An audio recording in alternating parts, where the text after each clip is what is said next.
There we go. Hey guys, welcome back to my channel. Today's video is about Girls Gone Wild and what it did to us and what I think people don't understand happened in the 90s. Like, I think the 90s was a time where people got super comfortable and they thought, hey, we're gonna just run any kind of ads on TV, especially at nighttime. And I think people underestimate what their kids are willing to do to watch TV. Like, they are willing to sneak and lie and pretend to sleep early or tire your ass out for you to just leave them alone with that television, okay?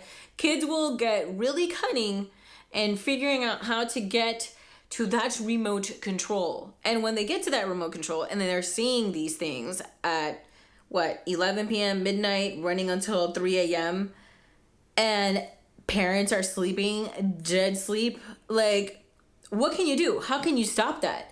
And that's what I think happened in the 90s to our girls and our boys. Boys started realizing girls are not sugar and spice everything nice. And girls started thinking, wow, if I just lift my top up and I put down my trousers, guys are gonna like me. And that was the message that a lot of people got. And one of my friends, not to be, I don't want to say too much, but one of my friends, he has a sibling and his sibling grew up watching this and they didn't really have that much parent supervision.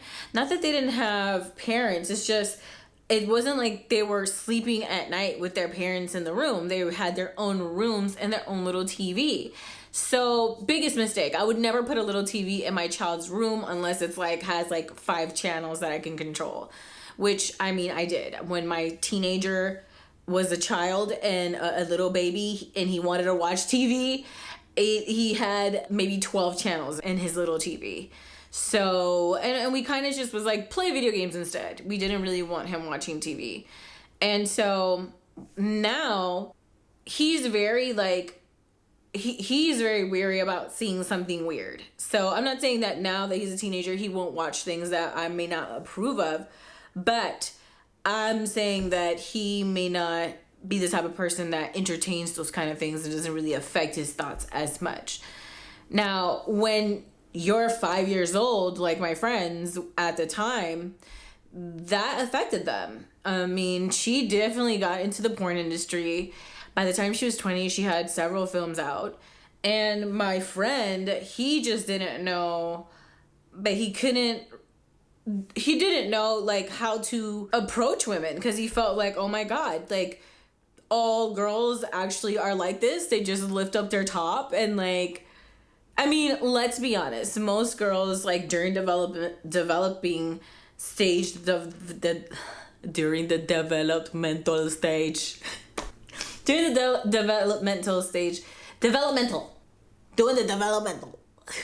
okay, during the developmental phase, they want to explore, they want validation, they want someone to see that they're a woman, that they're a girl, and then roar, you know, and that's so cool, but it does come with its downfalls, which is like people like deeming you a slut or a whore or like someone who's like unhinged, someone who has no parental guidance. And that happened to a lot of girls.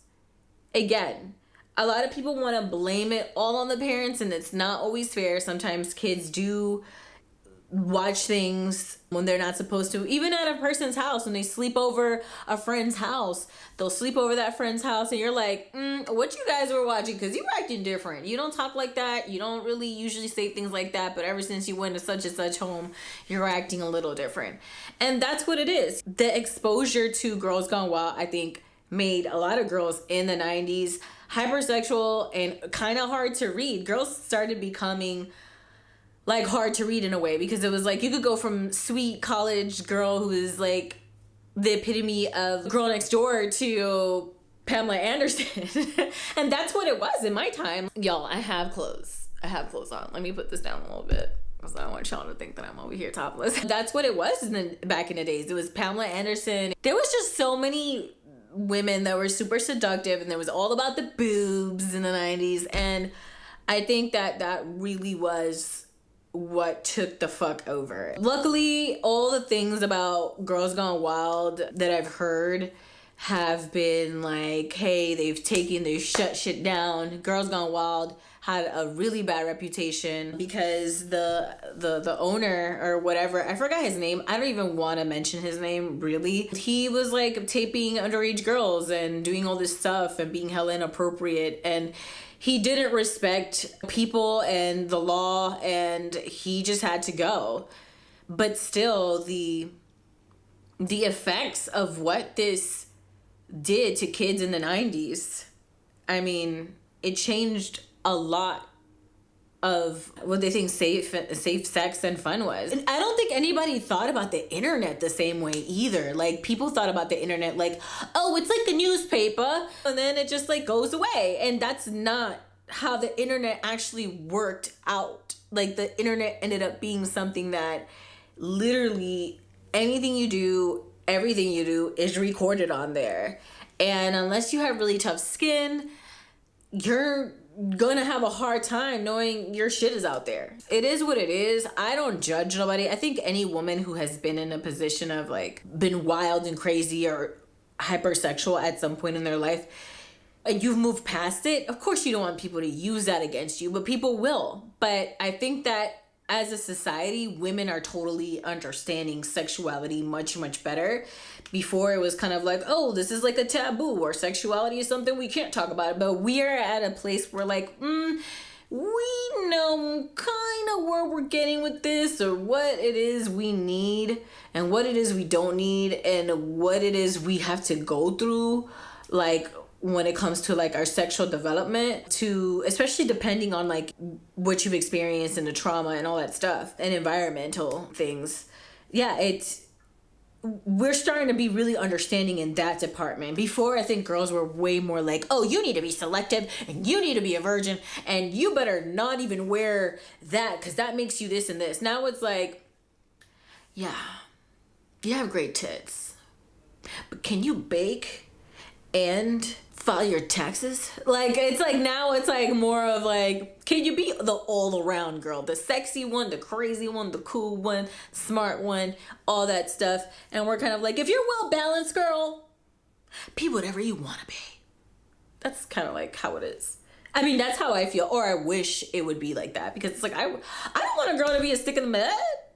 If I were to see those girls that were on there, I would love to interview girls that were on Girls Gone Wild and see what they really felt like, because I'm sure all their experiences are totally different. I know from experiences as a child that has been raised by a single parent that people will assume that because the parent that's raising them is raising me, my mom raising me, she raised me and did a bad job, and that's why I had such a crazy like life, and how and my decisions were kind of like all over the place.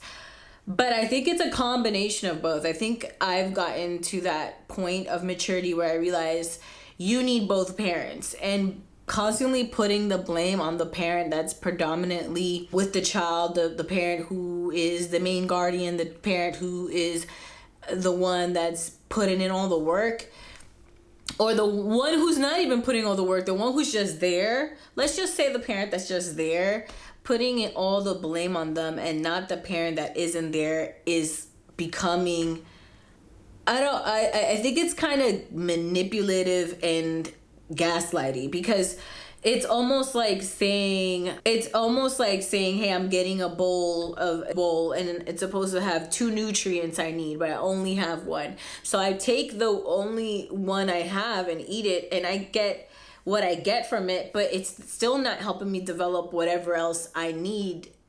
It's not helping me with the other things I'm deficient in.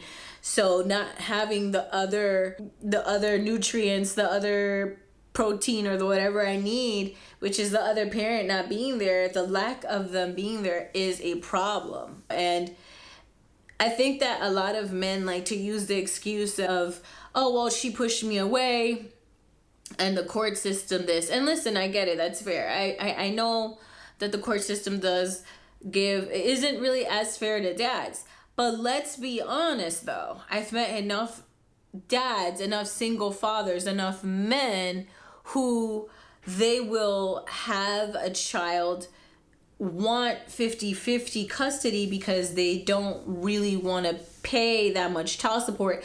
But then when they have the baby all the time, or half the time rather, it's a problem too. It's annoying. They give the baby to whoever to watch it so they could go do whatever they need to do to provide. But that's the same thing a woman has to do.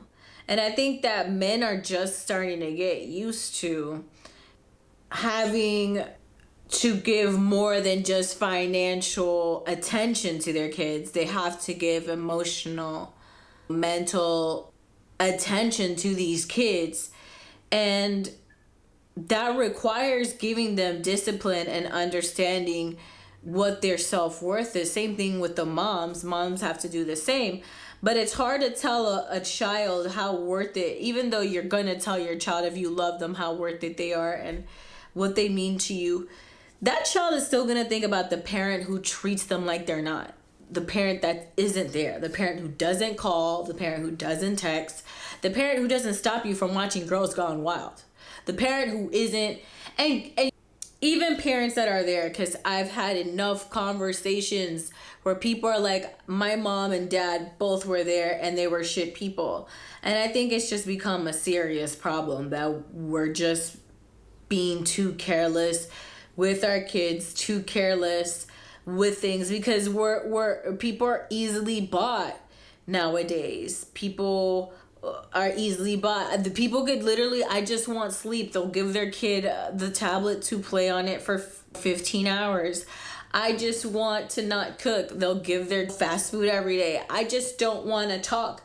They'll let the teacher do it for them. I just don't have time for homework. They'll just let the kid figure it out, or send him to a tutor, and probably not ever even meet the tutor.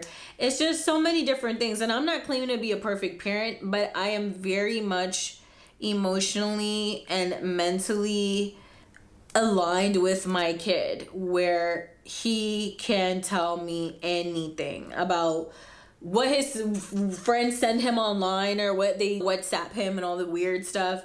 And he also has, like, thank God, I've always brought guys around him that were just what I would say the epitome of great guys, or that I would say are men that I admire. So when it comes to, like, these adult videos and these, like, right now on different platforms like TikTok or whatever, there's even YouTube, like those 5-second reels that come up about people just making sexual sounds and not showing you what's happening, but kind of insinuating with, like, condoms on the floor, undies, and, like, the phone laying flat with the actual website where you can go and find this content. It's just everywhere. It's just everywhere, and our kids are watching all of it. So my conclusion is, teach your kids the value of sex, the value of your time, the value of your youth, the value of your images. Like, let's talk about the value of your images. Like, I understand we like to record ourselves so much, and we, even before Snapchat, IG, and all that, people would record themselves in intimate settings. And I think that as a whole, we don't value intimacy, and that's why it's so easy for us to just share it all over the world. And I'm not a saint, like, at all. Like, I have shared intimate pictures of me and my partner with friends, or with, like, on, what's it called, online, like. But I mean, I'm okay for the most part. Like, I've been able to handle the consequences fine. But I think most people cannot handle it well. So stop recording yourselves. Like, stop recording yourselves in intimate settings if you're not ready for things to be leaked, things to become uncomfortable. Yeah, value your time. Like if you're hanging out with people that they don't care about you and your responsibilities and the things you have to do, but they think, hey, you could be over here partying like a rock star and showing me all you've got, all your goodies. No, sir, you're not about to put me on camera without a contract. Because if you want to be a porn star, girl, do you. But make sure you get paid what you're worth, okay? And like I said, when it comes to the internet is, it's very up and down. I don't really care much about what the internet has to say, like if they ever have some shit to say about me, because most of the people that are on the internet talking crap are people that you could dig into their pasts and find stuff. Yeah. So that's something you always got to keep in mind as a content creator, is that if you actually really wanted to, you could always dig up somebody's past. It's easy peasy. I don't know. I think that's it. That's our solution. That's our solution today. Oh, and thanks for watching my channel. Make sure to like, share, comment, and subscribe. And if you want me to talk about other topics, make sure that you let me know on the comments below. Peace.